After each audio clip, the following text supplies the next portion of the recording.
আসসালামু আলাইকুম। Hi everyone, আজকে আমি খুব ইজি ওয়েতে বানিয়ে দেখাবো আমের আচার। তো প্রথমেই আমার 2 কেজি আম লেগেছে। এরপর আমগুলোকে কেটে সামান্য হলুদ দিয়ে মাখিয়ে একদিনের জন্য রোদে শুকিয়ে নিব।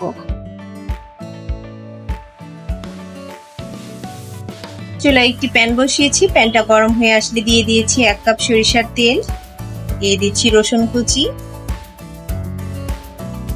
দিয়ে দিচ্ছি 1 কাপ পেঁয়াজ কুচি, এখন দিয়ে দিচ্ছি গরম মশলা।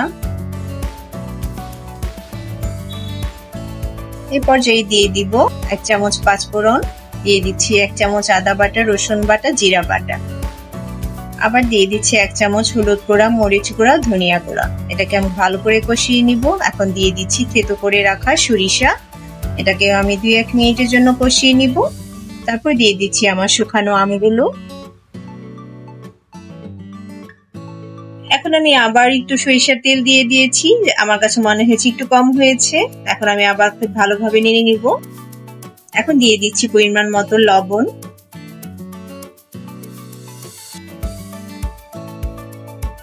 এখন দিয়ে দিব 1 কাপ চিনি, চিনিটাকে মিক্স করে নিব। দিয়ে দিচ্ছি 1 চামচ ভিনেগার, ভিনেগার ইউজ করলে কিন্তু আচারটা অনেক দিন সংরক্ষণ করা যায়। এখন দিয়ে দিচ্ছি 1 চামচ পাঁচফোড়ন গুঁড়া, দিয়ে দিচ্ছি 1 চামচ চিলি ফ্লেক্স।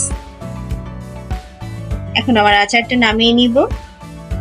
হয়ে গেল আমার আমের আচার, রেডি টু সার্ভ। আপনারাও সারা বছরের জন্য এভাবে আমের আচার বানিয়ে নিতে পারেন। আল্লাহ হাফেজ।